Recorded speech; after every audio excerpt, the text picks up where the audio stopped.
Ese día no comenzó con gritos, ni con portazos, ni con amenazas visibles. Comenzó con silencio.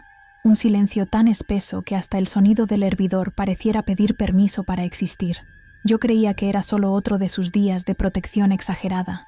Esas horas en las que decía preocuparse por mí, por mi estrés, por mi salud, cuando en realidad estaba midiendo cada uno de mis movimientos sin que yo lo notara.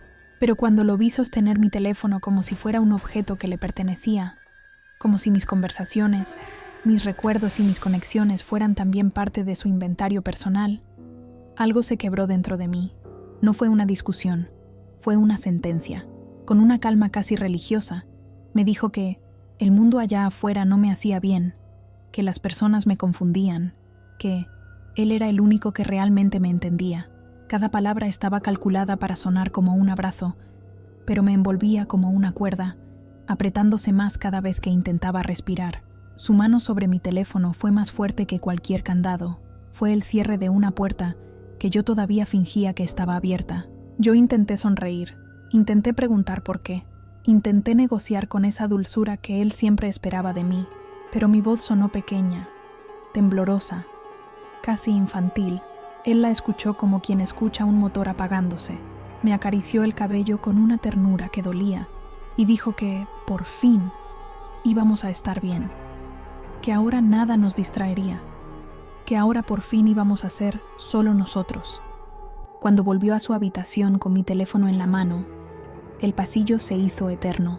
Era como si la casa supiera que algo había cambiado. Las paredes parecían haber visto esto antes. Yo también, solo que, esta vez, ya no tenía una salida, porque él se había llevado la última. Intro. Siempre me cuesta explicar cuándo empezó todo. No porque no lo recuerde, sino porque, cuando el control llega disfrazado de amor, una termina creyendo que cada límite es un gesto de preocupación, que cada prohibición es protección, que cada renuncia que haces por él es prueba de lealtad. Yo misma repetí esas frases muchas veces, como quien se convence frente al espejo de que no está perdiendo partes de sí, sino ganando una relación más fuerte. Lo que nunca imaginé fue que el día en que me quitó el teléfono sería el día en que dejé de tener un mundo propio. No fue una decisión impulsiva. Ahora lo entiendo. Él llevaba tiempo preparando cada pequeño paso para que yo dependiera únicamente de su voz, de sus horarios, de sus emociones. Primero fueron mis amigas, luego mis horarios, después mis redes, mis escapadas, mis silencios. Cuando por fin supe lo que estaba pasando, ya no podía decirlo en voz alta. Ya no tenía a quién. Ese teléfono, que antes me conectaba con mi madre, con mi trabajo, con mi vida, se había convertido en la última frontera entre quien yo era y lo que él quería que yo fuera. Ahora sé que muchas mujeres viven esto sin saber cómo nombrarlo. Si tú que estás escuchando alguna vez sentiste que tu pareja controla demasiado tus pasos, tus conversaciones, tus ausencias, quiero que sepas que no estás sola. Y si lo que escucharás hoy te recuerda algo de tu historia, comenta, suscríbete y dale like, porque tu voz puede ser la que otra mujer necesite en este mismo instante. Mi historia comienza en un lugar pequeño, donde nadie imagina que algo así pueda ocurrir. Un barrio silencioso a las afueras de Nogales, Sonora, donde las casas parecen dividir secretos con sus propias sombras. Al principio, la rutina parecía un acuerdo mutuo. Él despertaba antes que yo, preparaba café, abría las cortinas apenas lo suficiente para que entrara un hilo de luz y decía, con su voz suave, que así yo no me lastimaría los ojos. Yo sonreía. Aunque nunca había tenido problemas con la luz, era una manera discreta de empezar el día bajo sus reglas. Me decía que desayunar temprano ayudaba con la ansiedad, que evitar el teléfono por la mañana limpiaba la mente, que caminar solo por ciertos lugares era más seguro. Era tan convincente, tan dulce, tan paciente, que una parte de mí quería creer que realmente estaba cuidándome. Pero había otra parte, muy pequeña, muy escondida, que ya comenzaba a sentirse vigilada. Cada mañana él revisaba mi agenda para organizarla mejor. Sacaba cosas, añadía otras, movía horarios sin preguntarme. Lo hacía mientras me abrazaba por detrás, como si compartiéramos una intimidad delicada y cómplice. Me decía que yo tenía demasiadas responsabilidades, que me cansaba demasiado, que él solo quería aliviar mi carga. Pero siempre que eliminaba un compromiso, ese compromiso era con alguien que no le agradaba. Siempre que reacomodaba un horario, ese horario terminaba ajustándose a sus necesidades. Su cuidado nunca me aliviaba, me moldeaba. Yo intentaba no verlo. Tantas veces me repetí que todos los hombres tienen manías, que todos quieren lo mejor para su pareja, que exagerar podía arruinar algo bonito. Él sabía eso. Sabía exactamente cómo usar mi miedo a perderlo.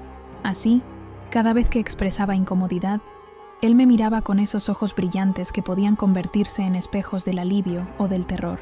Me decía que yo interpretaba mal, que él solo estaba intentando ser una pareja más presente.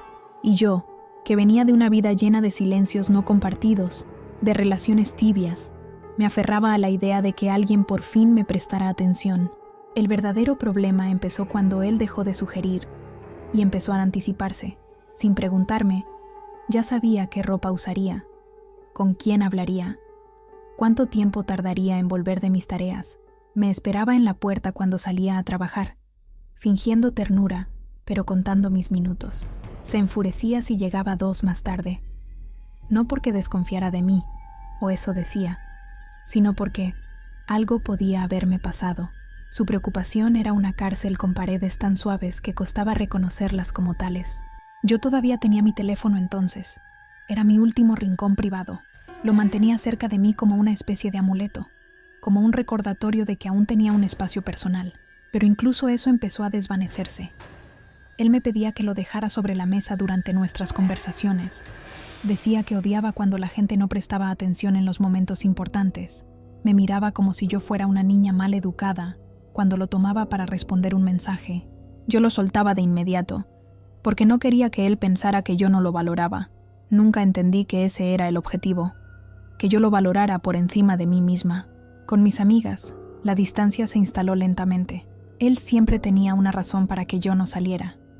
Un dolor repentino, un mal presentimiento, un cambio repentino de planes. Cuando ellas preguntaban, yo inventaba excusas, y él me abrazaba mientras yo las enviaba, como si estuviéramos compartiendo un secreto romántico, y no destruyendo mi red de apoyo. Cada vez que lograba verlas, él me llamaba varias veces, solo para saber si estaba bien. Su voz se volvía fría cuando el ruido del ambiente le molestaba, o cuando escuchaba que alguien más hablaba demasiado cerca de mí. Después, en casa, me hacía sentir culpable por haberlo dejado solo. El aislamiento psicológico se volvió rutina antes de que yo lo notara. Ya no tomaba decisiones sin consultarlo primero. Ya no hacía planes sin medir su reacción. Ya no hablaba con nadie sin imaginar cómo él interpretaría cada palabra. Mis pensamientos empezaron a tener su voz. Mi criterio empezó a tener su forma. Empecé a sentir que cualquier independencia de mi parte era una provocación, una falta de amor, un abandono. Yo le decía que lo amaba para evitar que se enojara, pero también para recordarme a mí misma por qué seguía allí. Había pequeños momentos en los que yo recuperaba algo de claridad, un amanecer en silencio, una tarde en que él dormía y yo podía respirar sin la sensación de ser observada, una caminata hasta la tienda donde nadie me preguntaba con quién estaba. Pero esos momentos eran breves, y, en cuanto regresaba a casa, la atmósfera volvía a cerrarse alrededor de mí como una puerta que nunca dejaba de sonar al cerrarse. El aire dentro de la casa era pesado, tibio, lleno de sus reglas invisibles. Era como vivir dentro de un frasco. Una noche, mientras él se duchaba, recibí un mensaje de mi hermana preguntando por qué yo no respondía desde hacía días. Mi corazón se aceleró. No por el mensaje, sino por la sensación de que él podía salir y verme con el teléfono en la mano. Respondí rápido, con dedos que temblaban, diciendo que estaba bien, que solo estaba ocupada. Pero cuando quise enviar otro mensaje más largo, explicando lo que no me atrevía a decir en voz alta, escuché cómo se abría la puerta del baño. El pánico me paralizó. Escondí el teléfono bajo la almohada, intentando respirar normal. Él salió, con el cabello goteando, mirándome como si ya supiera que algo había pasado. Se sentó en la cama junto a mí. Puso la mano sobre la almohada, justo donde estaba el teléfono. Me acarició la mejilla y me dijo que no quería que nada nos distrajera. que últimamente yo estaba distante, que sentía que estaba perdiendo mi atención.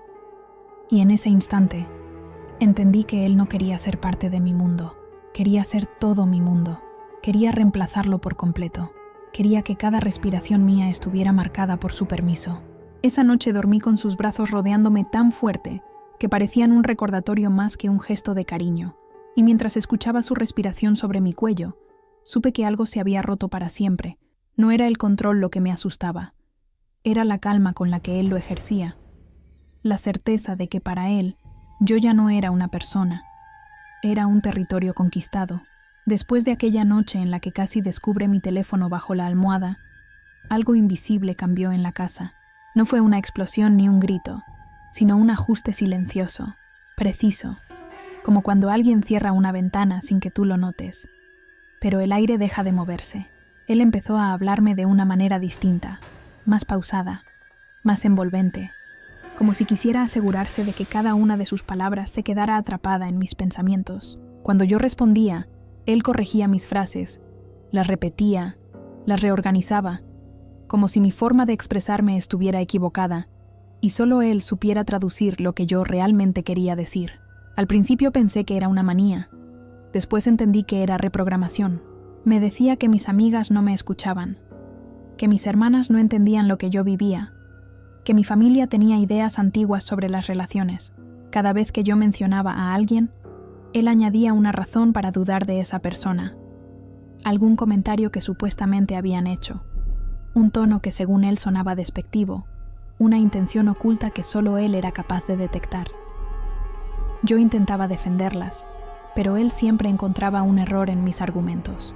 Me decía que yo era demasiado ingenua, demasiado confiada, demasiado blanda, que por eso él necesitaba cuidarme, que sin él yo sería devorada por el mundo. La realidad es que cada una de sus explicaciones se quedaba funcionando en mi mente como un eco persistente. Cuando alguien me escribía, yo ya no veía un mensaje. Veía una amenaza, una manipulación, un juicio, una posible fuente de problemas. Todo reinterpretado a través de la voz de él. Comencé a sentirme cansada al hablar con cualquier otra persona, como si necesitara su aprobación previamente. Mi silencio se volvió más cómodo que mi opinión. Mis palabras empezaron a ser un riesgo, una puerta que él podía considerar abierta cuando quería cerrarla. Con él, las conversaciones eran una coreografía estudiada. Él preguntaba, pero en realidad ya sabía la respuesta que esperaba. Yo hablaba, pero él filtraba cada frase, cada gesto, cada mirada.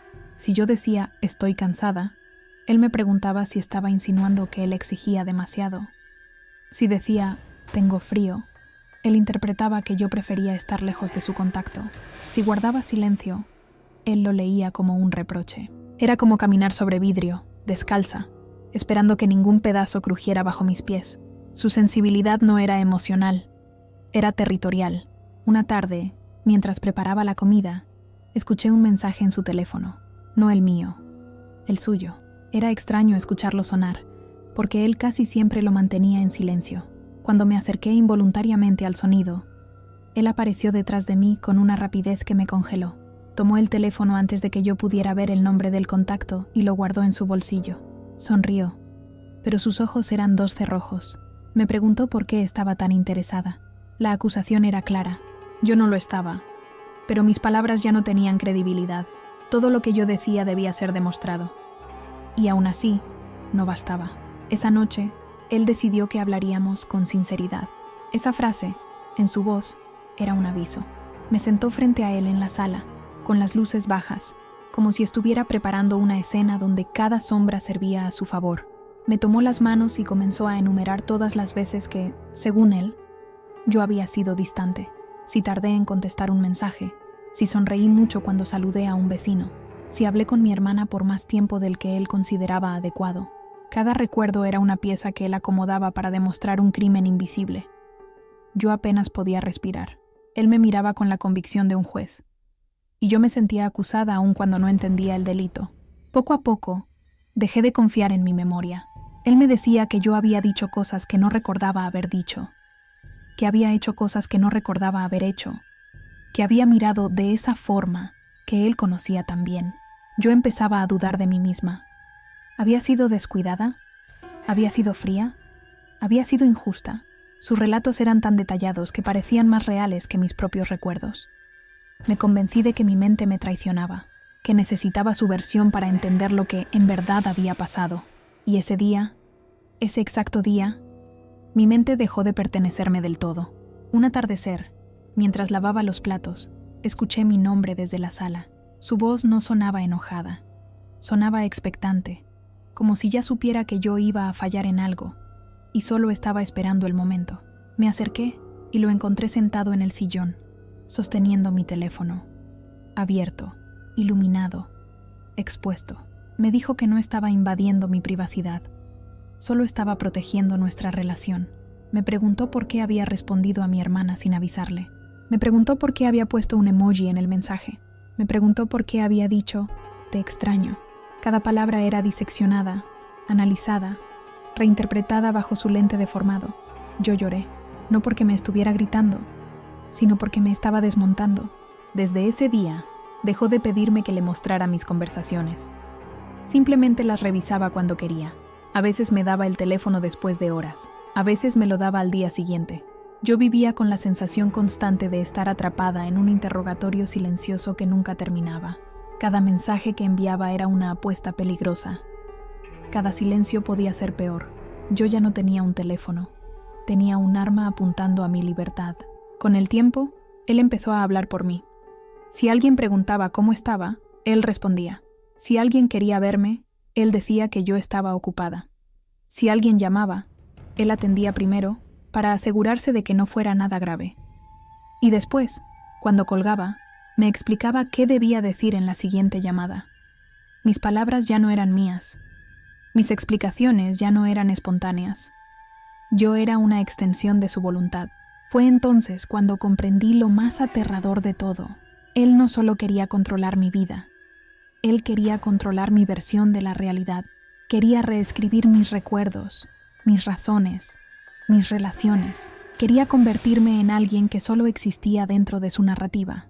Y lo peor es que, sin darme cuenta, yo ya había empezado a creerle. Con el tiempo, la casa dejó de ser un lugar y se convirtió en un sistema, un organismo vivo, un cuerpo que respiraba al ritmo de sus sospechas. Cuando él estaba afuera, yo podía escuchar el eco de todo lo que había impuesto en cada rincón. El orden perfecto de los cojines, la posición exacta de las sillas, la forma en que los cuadros debían quedar alineados milimétricamente. Podía dejar algo torcido por un segundo, pero él lo notaría al regresar. Siempre. Y aunque nunca gritaba por eso, su silencio dolía más que cualquier golpe. Su silencio decía, te estoy observando incluso cuando no estoy aquí. Empecé a tener miedo de mover cosas, miedo de limpiar demasiado rápido o demasiado lento, miedo de dejar una ventana entreabierta, porque él diría que alguien podría mirarme desde afuera, miedo de cerrar demasiado la cortina porque diría que yo ocultaba algo. Cada objeto tenía una posición que no podía cambiar, cada puerta tenía una forma correcta de ser cerrada, cada luz tenía una intensidad exacta. La casa no era un hogar, era un tablero, y yo era la pieza que él movía. La cocina era el lugar donde más sentía su presencia. Él revisaba la basura cuando volvía del trabajo, buscando envolturas o cajas que no recordaba haber visto. Si encontraba una que no reconocía, me preguntaba con quién había comido. Si lavaba un vaso de más, me preguntaba para quién era. Si no había suficiente pan, o si faltaba una fruta, lo interpretaba como una señal de que alguien había entrado. Cada pregunta era un examen, y aunque yo respondiera con la verdad, él siempre encontraba una grieta donde sembrar una duda. En el dormitorio, la vigilancia era distinta, más íntima, más peligrosa. Él revisaba mi ropa, diciendo que algunas prendas no eran apropiadas para una mujer comprometida. Guardó varias en una caja sin que yo lo notara. Semanas después, cuando pregunté por ellas, me miró como si estuviera inventando. Me hizo dudar, me hizo creer que quizás las había perdido yo misma. Su mirada no era de enojo, sino de decepción, como si yo fuera incapaz de recordar mi propia vida. Y así, poco a poco, mi memoria empezó a adaptarse a la suya. El baño se volvió el único lugar donde yo podía respirar un poco. Pero hasta eso desapareció. Él decía que tardaba demasiado, que estaba escapando al encierro. Me pedía que dejara la puerta entreabierta, por seguridad, y aunque nunca me obligó físicamente a hacerlo, su presencia detrás de la puerta, escuchando cada sonido, era más invasiva que cualquier acción explícita. Nunca supe si de verdad escuchaba o si solo quería que yo creyera que podía escuchar. Esa duda era suficiente para controlarme. El salón era su territorio predilecto. Allí se sentaba, me observaba y analizaba mis movimientos con una tranquilidad inquietante. A veces me pedía que me sentara a su lado, otras veces que me sentara frente a él. Dependiendo de su humor, la disposición del espacio cambiaba, pero siempre con el mismo objetivo: que yo supiera que cada gesto mío tenía un significado que él interpretaría. Si cruzaba las piernas, era provocación. Si me recogía el cabello, era coqueteo. Si suspiraba, era desinterés. Vivía bajo una lupa emocional que distorsionaba todo.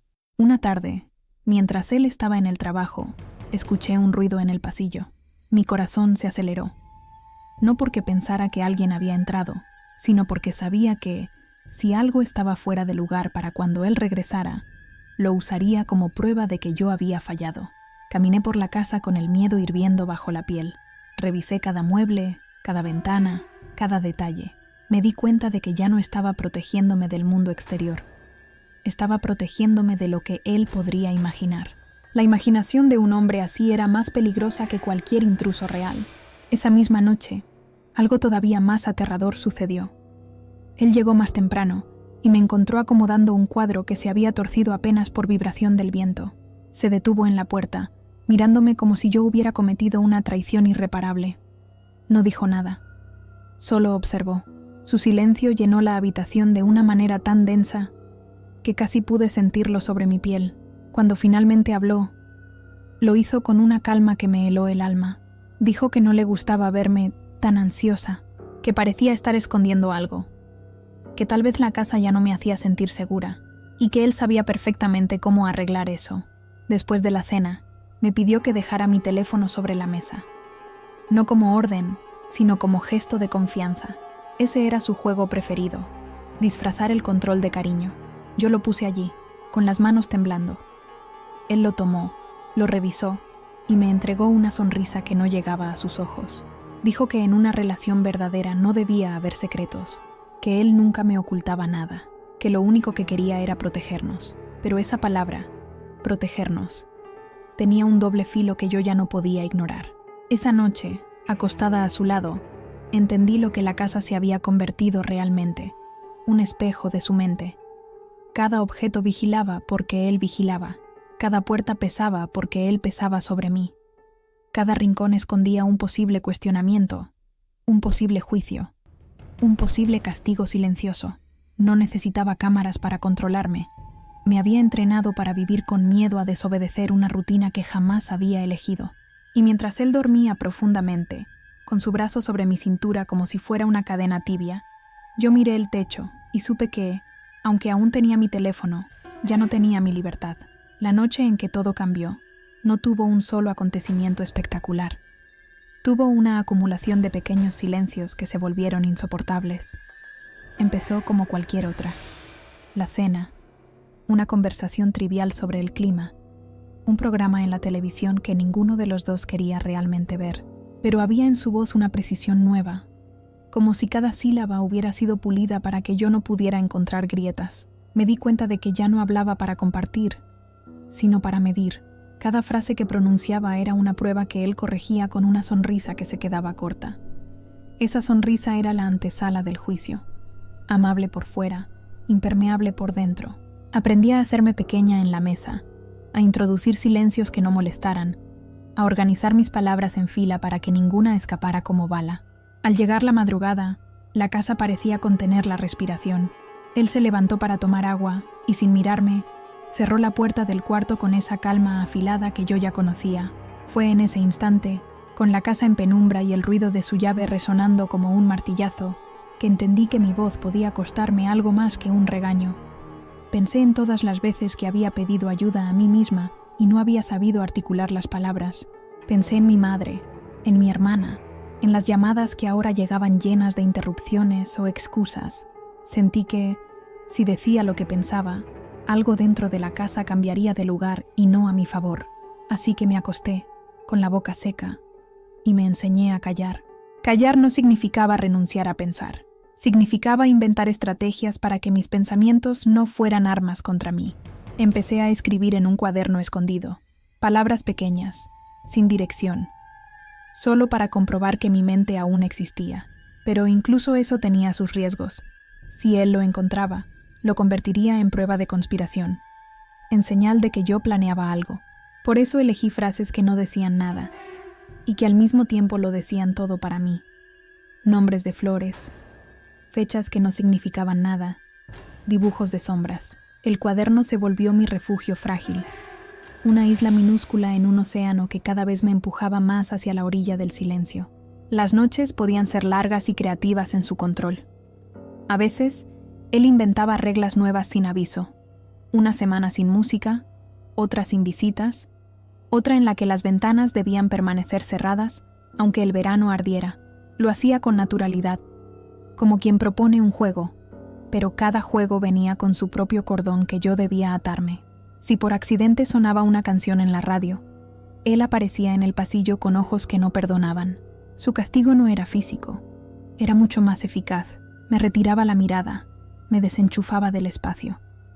No había gritos, pero el efecto era el mismo que una cadena. Aprendí que la ausencia de afecto podía ser un látigo más certero que la ira. Esa noche en particular hubo un detalle que me marcó. Empezó a limpiar de forma obsesiva, como si quisiera borrar huellas que solo existían en su imaginación. Ordenó libros por tamaño, dobló servilletas que nadie usaría, alineó los zapatos en la puerta con una precisión que parecía ritual. Me observaba mientras lo hacía, y cada movimiento suyo hablaba de un control que no necesitaba palabras. En su silencio encontré la amenaza más clara. Si la casa estaba impecable, era porque él sabía dónde mirar.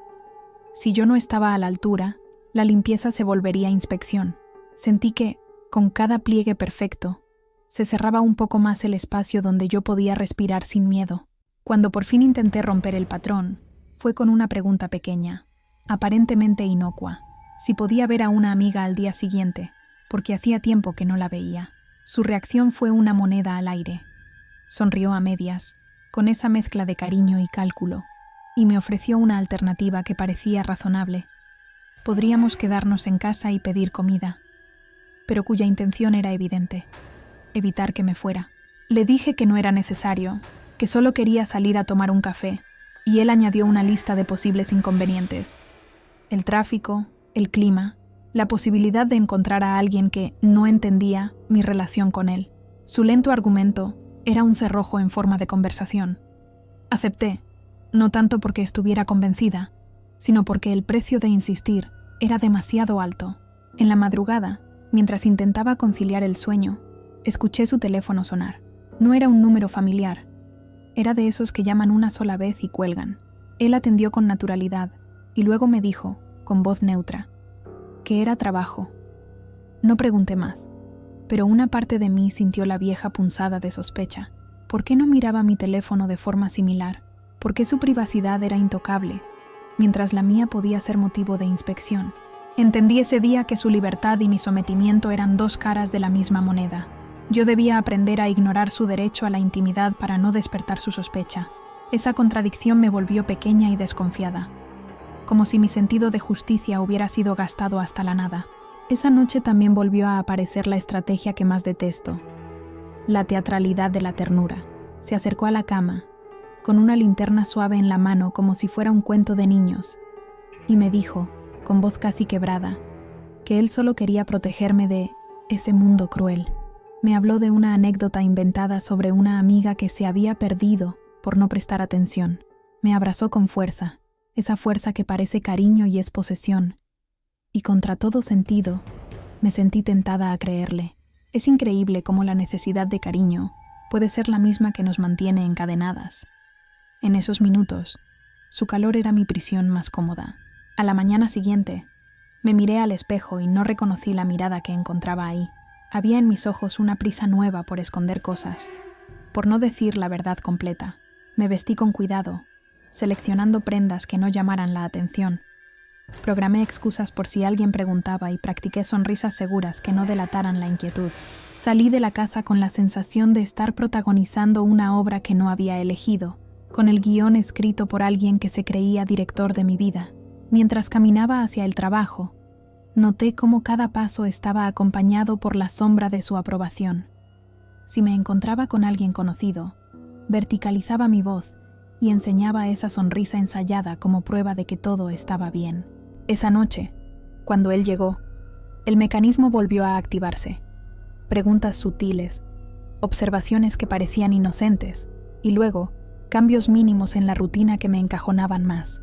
Le dije que me sentía extraña, y él contestó con una frase que cortó cualquier posible denuncia. A veces estás así porque no duermes bien. Ven, acuéstate aquí.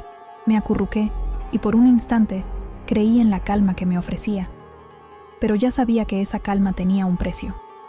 Mi silencio. En la paz que él daba había un impuesto invisible que pagaba con mi voz, con mi autonomía, con la posibilidad de irme si quisiera. Comprendí que, para sobrevivir, debía aprender a callar, y en ese aprendizaje me fui perdiendo un poco más. Al final, la lección de esa noche fue cruelmente clara. El control no siempre tiene la fuerza de una explosión. Muchas veces se impone con la precisión de un susurro.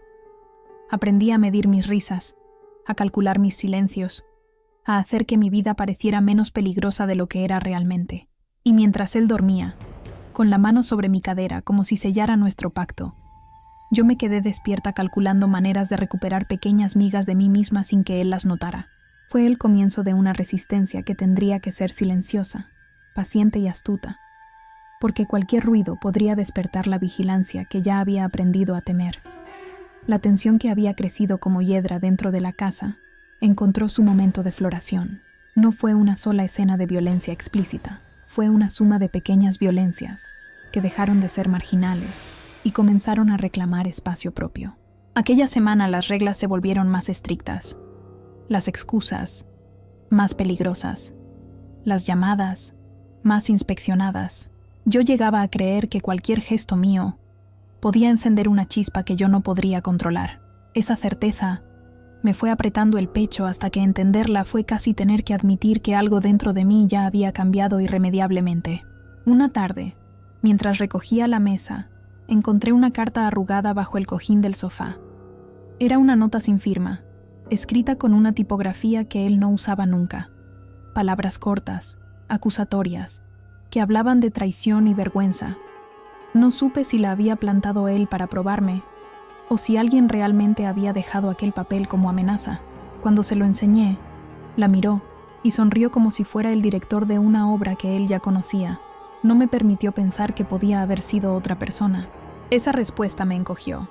Su sonrisa transformó la duda en certeza, y mi mundo volvió a ser un escenario en el que él marcaba las señales. Las noches se volvieron trampas de silencio. Empezó a llegar tarde, a llamar menos, a fingir cansancio para que yo no saliera de la casa. A veces se dormía en el sillón con la tele a un volumen que parecía martillar mis pensamientos. Otras veces se encerraba en su cuarto por horas, hasta que su presencia se sentía como un tablero que rondaba en cada habitación. Una sombra que se pinchaba en los muebles y en los tapices. En esas horas de espera yo aprendí a descifrar el temblor de su silencio. Significaba que algo había pasado afuera, o que algo estaba por pasar adentro. En un intento por recuperar algo de normalidad, invité a mi hermana a cenar una noche. Todo en mí se esforzaba porque la mesa pareciera la de siempre. Platos sencillos, una conversación medida, una sonrisa aprendida. Pero él llegó temprano, con esa calma en la que siempre se escondía la trampa. Sentí cómo miraba nuestros gestos, cómo contaba las palabras. Después de la cena, cuando mi hermana se fue, él me dijo que no le gustaba la idea de que mi familia supiera ciertas cosas sobre nosotros. No me gritó. No fue necesario. Sus palabras fueron gélidas y certeras, y a partir de ese momento su desaprobación se sintió como un látigo invisible que marcó la piel de mis decisiones futuras. Las pequeñas humillaciones comenzaron a multiplicarse. Comentarios velados frente a amigos, correcciones que parecían de broma pero que me avergonzaban, una ironía fina que me desdibujaba. En público, él era encantador. En privado, era un juez. Esa dualidad me hizo desconfiar de mis propias sensaciones. Si él era cariñoso frente a otros, ¿Todo lo demás era un capricho mío? Me encontré justificando su comportamiento para mantener la estabilidad externa, mientras por dentro ardía una contradicción que no sabía cómo nombrar sin sonar exagerada. Llegó un día en que la relación dejó de sostenerse sobre rutinas y cobró una forma más hostil. Encontré mi historial de llamadas borrado, conversaciones que desaparecían y números que ya no existían en mi lista. Él dijo que había sido un fallo técnico. Yo supe que era una estrategia. Me sentía desnuda, pero además sentía que me robaban hasta la posibilidad de defenderme. Intenté confrontarlo. Le pedí explicaciones con un temblor que intenté disimular como serenidad. Él me respondió con ironía, y luego con una ternura tan teatral que no sabía si debía llorar o sonreír de alivio momentáneo. Esa mezcla me enloquecía. Una madrugada descubrí que mis llaves habían sido cambiadas. No podía abrir la puerta.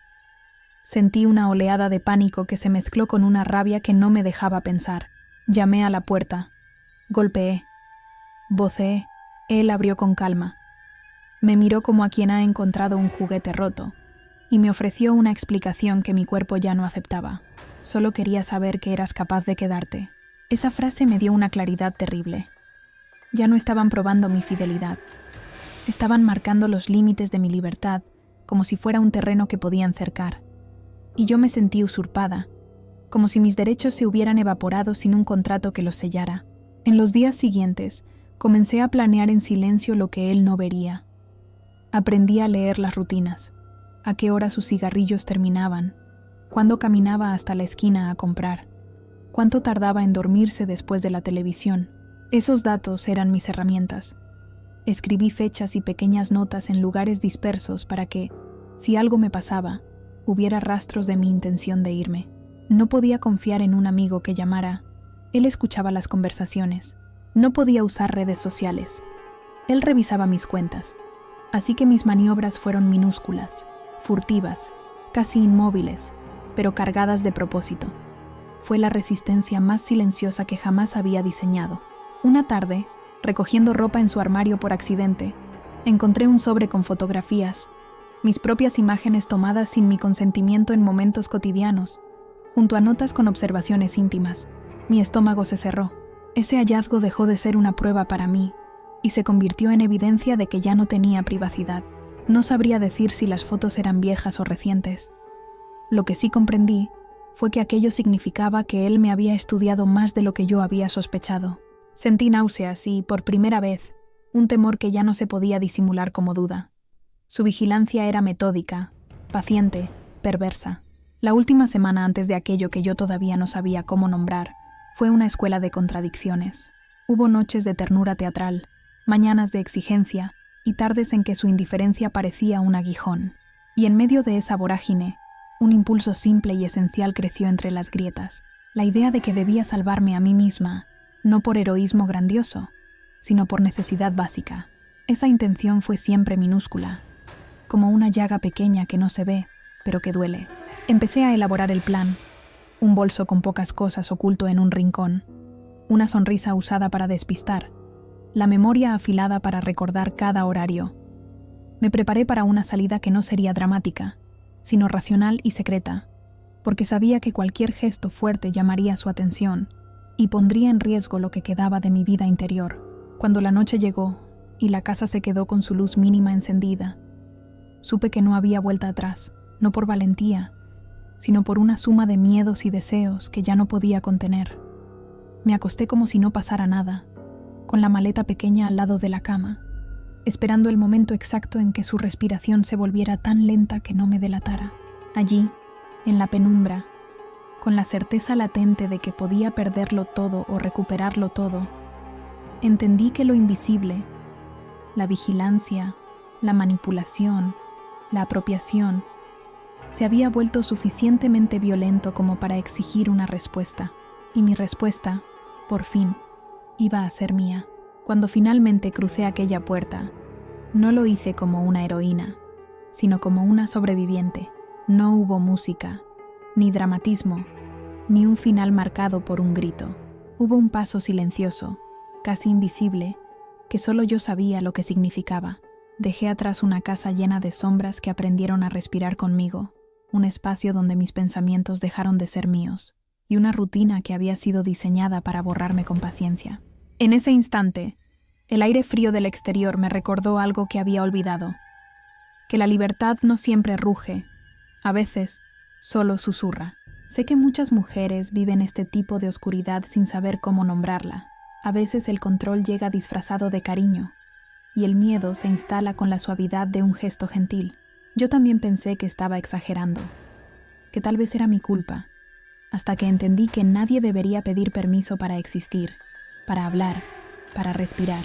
Recuperar mi voz fue el acto más terrenal, y al mismo tiempo, el más sagrado que he hecho.